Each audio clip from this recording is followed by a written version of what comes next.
I have not been to Minnesota in probably 20 years. Bring your ass.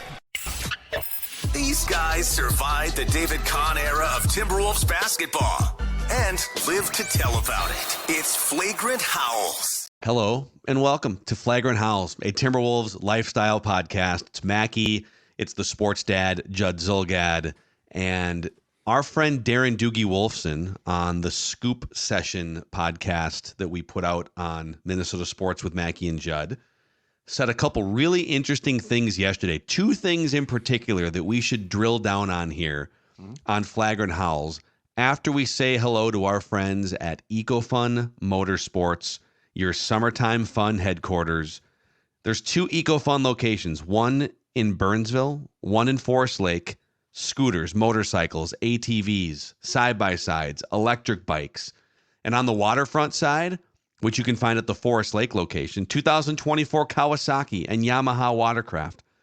All sorts of fun on the water and on the pavement at the two EcoFun locations in Forest Lake and in Burnsville. EcoFunMotorsports.com to find out more information. That's EcoFunMotorsports.com. Tell them that SKOR North sent you in for a visit. So, okay, Judd, would love your sports dad perspective on the two main things that Doogie reported, or, I mean, these are all sort of fluid situations, but based on what he is hearing, and he is very plugged into the Timberwolves and NBA sources, we'll start with number one. He is reporting that Karl-Anthony Towns is unlikely to be traded. And number two, he's reporting that Glenn Taylor looks like he has the edge to keep the Timberwolves majority ownership as this thing heads toward arbitration. Which one of these things would you like to start with? We'll hit on both of them, obviously. I'd like to hit on two, and then Karl circle after back. that. I think the circling back on Karl is pretty simple. I think the ownership situation is incredibly complex. And may I say, and I believe my facial expression showed it during the Scoop Session on Tuesday, very disturbing. Very disturbing. Now, I think it was 3 weeks ago now with you, said it's time for Glenn to move aside. According to what Doogie is reporting, and Doogie has been right on a lot of this stuff. He has been right on a lot of things that, to your point, have been fluid. So they've certainly not been set in stone, but he's pretty good at taking what he is learning and extrapolating that to where it might go. And so I'm going to, until I find out he's completely wrong, which I don't think he probably is, I'm going to take him very seriously. And if I'm a Wolves fan right now or a follower, I am very concerned. Doogie said, Phil, one thing in particular that set me off. And I think this is incredibly important, okay? And a lot of people are going to roll their eyes. They're going to say, don't take my money. They're going to say, buzz off. When Doogie said, because my point was this, Glenn needs to set up a plan. And you know what? If he sells to Alex and Mark, okay. If he finds a new group or a new guy or a new gal, okay. But when Doogie said that Glenn thinks Target Center is fine, my skin began to crawl. Yeah, mine too. Because and Glenn, you know, how many times has he now stopped and started a succession plan? Because he knows he's 83. Yeah. You know, the fact that he's now trying to sell us, and Doogie broke this as far as I know. Stop me if you have seen this reported elsewhere, that Glenn is now saying the succession plan is Becky Taylor. Which I have never heard until Doogs said that. And to your point, he talks to Glenn. But one, when you were telling me a person who you pretty much acknowledged a while back did not want to run the team is now going to own the team. And then when you're saying that your succession plan the next time around is not going to include a coherent plan for a new building, because this team, everything that we've talked about, which is there's a credible threat this team moves without a new building, in my opinion, is accurate. Okay. But if you have a succession plan and that plan includes, no, you know what? There is a plan for a building now. And I'm not talking about putting some more lipstick on the pig that is Target Center. I'm talking about a real plan. Then the team's going nowhere. The league's not going to allow them to move. But those two things, one, there now is a plan within the Taylor family, which never existed before, and two, that Glenn Taylor thinks playing in that building in perpetuity is somehow okay. It's not going to be okay with the league, by the Dude. way. I'm more bothered right now than I have been in a long time. Yeah. I mean, I just keep going back to what more evidence do we need that Glenn Taylor is not fit to be the majority owner of a successful, high-end, championship contending NBA franchise? Yep. And before you say, well, what would you say they are right now? They're one of the 4 best teams in the league, one of the last 4 teams in the league, and Glenn is the majority owner. Well, Glenn graciously gave the keys to his organization to Mark and Alex for a period before they had their falling out, so that they could hire better infrastructure, so that they could get people excited. I am 100% out on Glenn Taylor being the owner of this team going forward. And if that means taking on some risk, and not that we actually take on risk, but like if that means not knowing what's behind the Mark and Alex door, I'm fine with that because I know what Glenn Taylor's doing. By the way, like I brought this up to you off mic. This is really inside baseball, but 2 things have really, really bothered me the most during this whole back and forth between Mark and Alex versus Glenn. One is the notion that Glenn shot down the idea of Tim Connolly leaving Denver for Minnesota because as Mark and Alex put it, quote, why would a guy like that ever want to come to a place like this? And to my knowledge, Glenn has not come out and corrected that comment. He's had 2 months to come out and say, well, okay, I did not say that. So either it's true or it's not true and he doesn't care, which is kind of problematic. Like, why wouldn't you care that people think that about you? That you would just like be okay with hiring some schlep as the president of basketball operations. But on the flip side, why don't you believe that the smartest top executives and people in the game, why do you believe that those people don't want to work for your organization? What kind of an organization are you? One of 30 NBA teams in the world, by the way. Right. These are premier multi-billion-dollar sports franchises. Why would you not want people at the top of their field to work for you and to help your organization get better? What is your plan? If you're not looking for guys like Tim Connolly, who are you looking for to run this team? Right. And then on the building front, now I get on one hand, it could be painted that, well, Glenn's not going to ask taxpayers to pay a bunch of money for a new arena. But on the other hand, that arena has been around since the late 1980s. It's one of the dumpiest arenas in the NHL or NBA, if you want to compare like all of the teams that have arenas in this country. Yep. And you and I see this.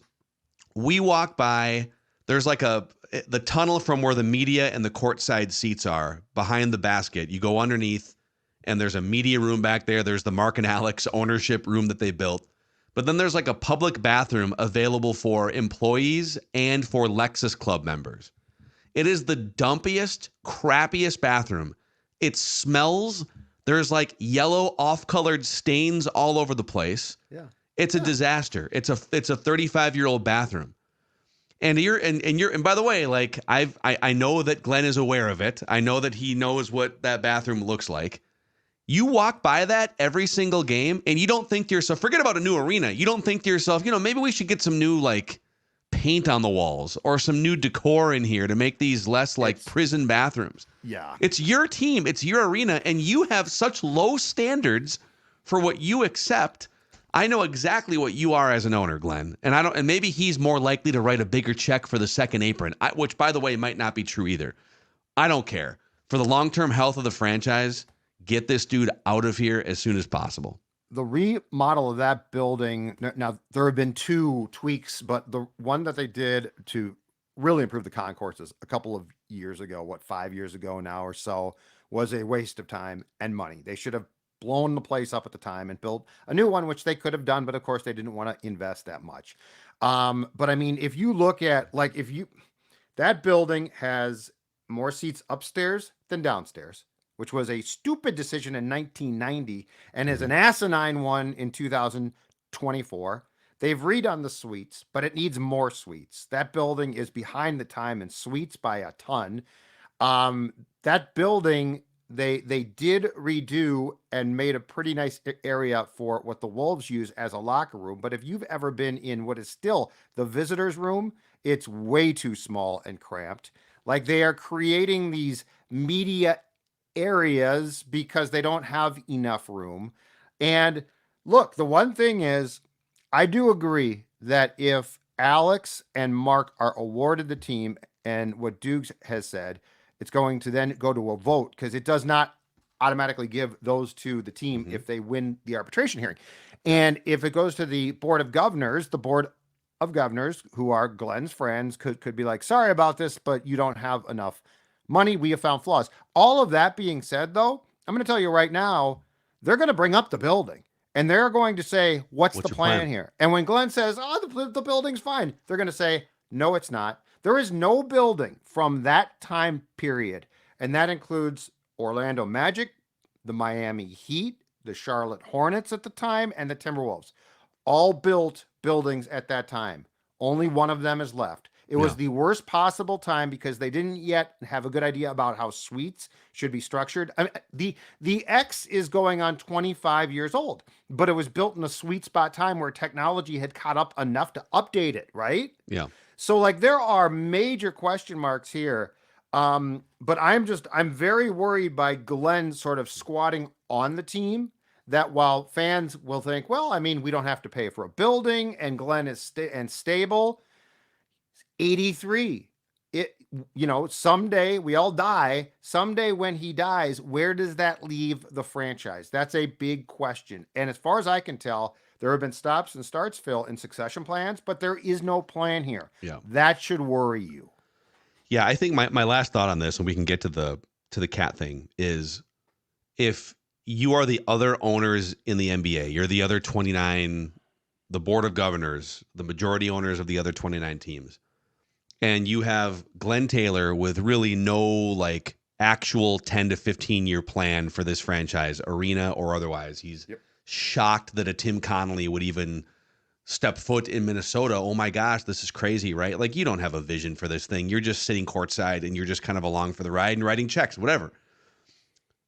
Are you telling me that if these dudes, Mark and Alex, win the arbitration hearing and it is decided that legally they checked all the boxes to move forward and make the last payment and take over majority ownership, that the other 29 owners are going to say, okay, so they've got the money and they've got Michael Bloomberg involved now with even more money, and they've got energy, they're already like talking about arena plans, they've made a couple really savvy hires, that they're going to shut those guys out from taking over the team. I would be floored if that was the case.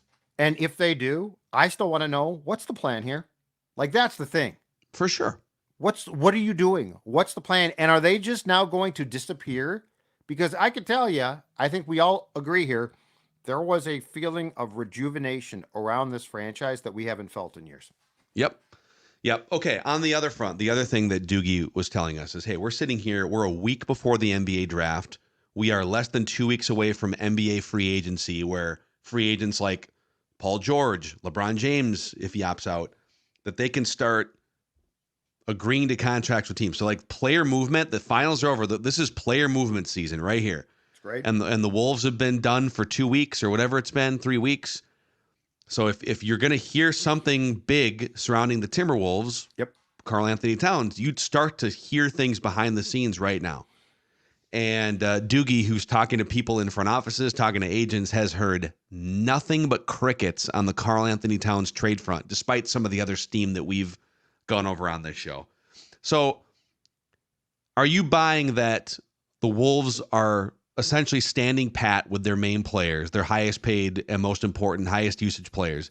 Do you think they're looking to run it back with some minimal tweaks around the edges? And then I have a follow-up to that based on your answer. That would be my inclination to say yes, but I will say this. Tim Connolly operates pretty quietly. He does. And that Gobert thing kind of came out of nowhere. I don't think if they are engaged in trade talks, Towns, and look, do I think that they're probably talking and talking to teams? Yes, I think that they are. Do I think that Conley hangs up and calls Woj or Shams? No, I don't think he does. Yeah. But if I was a betting man, I would say that there's a far greater chance that they're going to run things back for the most part than trade Cat. Yep. I think you're right. I think at this point, it would be completely out of left field, and it would be one of the most stealth things ever if you saw a Shams report that, oh my God, Cat's headed to the Knicks or Cat's headed to whichever, the Hawks or whatever. Right. So I do think they're leaning toward running it back. And so my next question is, okay, if they do, and it's mostly Anthony Edwards, Cat, Rudy Gobert, and it's Jaden McDaniels, Naz Reid, Mike Conley, like if it's mostly the same cast of characters, how can they go from being a Western Conference Finals team that loses in 5 games to winning the championship without a big move? And I present to you 3 main ways that the Wolves can get better, get to the finals, maybe even win the championship by basically running it back. Okay. And we can do a bigger episode on this at some point, but number 1, I think there's another level for Anthony Edwards. Playoff Anthony Edwards is not regular season Anthony Edwards. There's a gap. Playoff Anthony Edwards is better. In fact, if you look at his numbers, like his career numbers in the playoffs, or look at his numbers even just last year, this last playoff run, 16 games to the Western Conference Finals. 28 points a game. That's 2 points better than regular season. 7 rebounds a game. That's 2 rebounds better. 6.5 assists. That's an assist and a half better. His field goal percentage is 48% in the playoffs this last year, which is a couple percentage points better. And he's hitting 40% on threes. Like, if I can get a regular season version of what we saw in 16 playoff games, and maybe the Olympics help get it out of him, or just the fire of having lost in the way that they did to Dallas, that's worth extra wins. That's worth maybe a number 1 seed. Maybe he goes harder in terms of training and conditioning and all those things, and now he's not as tired in the 3rd round of the playoffs. So I would say the first and foremost way that the Wolves can still get better is Anthony Edwards at age 23 gets better himself. I agree completely. And now I am very curious because I think his experience last summer with Team USA actually helped him. I am curious what the Olympics will do to players, because I mean that is a grind. That's a playoff type of grind as well. But in the long run, I think for a guy like that, it pays off for sure. Like I would prefer Gobert does not play, which is I'm sure he's going to. But with Ant, I think the payoff will come. I don't know if it comes immediately in 24, 25, but I think that there is a definite upside to him most likely establishing himself as one of the best players in the world in a world tournament. Yep. And it's going to be so much fun to do some of those episodes, because there's some examples of guys that you look at how old they were when they went to the Olympics, and then they come back and it's like there's another level to their game. Go. Yeah, I'm with you on the Gobert front. I think he's going to play because it's in France. I'm sure he will, but I'm not a fan of that. Okay, number 2. Yep. Jaden McDaniels becomes Diet Kawhi Leonard. In addition to the perimeter defense, he starts to give you, instead of 10, 12 points a game, 16, 17, 18 points a game, more consistent. He can score at every level. You look at some of his just shooting percentages at the rim, mid-range, from 3 before the slump in the second half of the season. Yep. But then he started knocking down threes in the playoffs again. He is a 3-level scorer, and he can handle the ball a little bit. Maybe he can get better with handles and just being more aggressive, but if all of a sudden Jaden McDaniels becomes a 3rd scorer and a guy that can once in a while rise up and drop 20, 25 points. He had 3 games where he was averaging like 24 points in the playoffs. Just a little glimpse. That's the second category. How do you get him to join the party consistently? And it's not all him. It's partially him for sure. But I mean, how do you get him with Cat on the roster? You coach him and you say, hey, man, just like we need you to lock down this person on defense tonight. Hey, tonight and the whole season, we need you to go get 18 points or 20 points within the flow of the offense. It felt like he was the, at times, insecure high school kid who was allowed to hang with the cool kids occasionally, but would like need to be told it's okay. So on days he wasn't told, he sat by himself. Yeah. And it's like, dude, no, they need you consistently. Yep. Step your game up, and it's in there. It's definitely join the party. If I were to tell you Jordan McLaughlin needs to score 18 points a game, you'd be like, I don't know what the path is. But if I tell you Jaden McDaniels, you watch him with your eyes, you see him when he's aggressive offensively, he needs to score like 17 points a game. You'd say, oh, I could see that. He needs to just be more aggressive. JJP, Jaden join the party. Yes, print the shirts. That's the motto. And then print all the shirts. Yes. And then number 3, if they're going to run it back, what else needs to happen for them to take a step forward? I think a young guy would need to emerge into the rotation and give you a spark of some kind. Like whether it's your first round pick this year, or it's Leonard Miller or Josh Minot, or Wendell Moore. I don't know. I think it would have happened by now if it was Wendell Moore. Jalen Clark is the defensive player of the year in college basketball at UCLA a couple years ago. Yeah. Can someone or multiple guys from that group come in and just give you something, make you deeper, give you more energy, maybe some scoring punch from one of these guys? Leonard Miller could be that. And this might be an interesting Chris Finch point as well. Like, can he begin to trust a couple of those guys? Like that was the one thing, right? We didn't really see the maturation of that next group. And I'm not saying that they'd all be good, and I'm certainly not saying they all deserve to play. But it feels like, to your point, we don't even know yet. Yeah. It sure be nice if you could unlock one or two to be like, oh, okay, this guy can play. So you're not desperately trying to sign some guy that gets cut in March. That's why Summer League could be really fun in a couple weeks, is like, you're going to see some of these guys. I'm guessing you're going to see Leonard Miller, Jalen Clark out there. Could be fun. Finchie's got to trust, though. Like, you're going to have to trust. Mm-hmm. Yep. At some point, you might have to actually risk losing some games early to give 15 minutes of rotation time to a Leonard Miller just to see what's out there. I've heard some people saying Luka Garza, so he is a restricted free agent. I don't know, man. Like, depends on who offers a contract. What would the Wolves match for a guy that never plays? And how is he going to crack the rotation if they keep Cat? Yeah, I feel like that roster, those roster spots are pretty tied up, don't you? I agree. I don't think there's a lot there to offer. I think Luka would be best served to go to a place where he could at least be sort of the second guy. Yeah. And get his chance. Yeah. I like him. Like a bad team, probably, unfortunately. But so, yeah, plenty more Wolves discussions on the horizon here. The NBA draft is next week. And then a week and a half, we've got, or 2 weeks, whatever, less than 2 weeks until the free agency June 30th, right? Floodgates open. Yep. And then July 6th they can sign. I still hate that, but whatever. Yeah. Kind of a weird week period where you can agree, but you can't put your pen on it. And Woj and Shams break everything, and then 2 of them will fall through. Yep. Which always happens. Yeah. Some crazy change of heart or something happens. Yep. So, all right, that's Flagrant House here today. He's the sports dad, Judd. I am Phil, and this is a Timberwolves lifestyle podcast.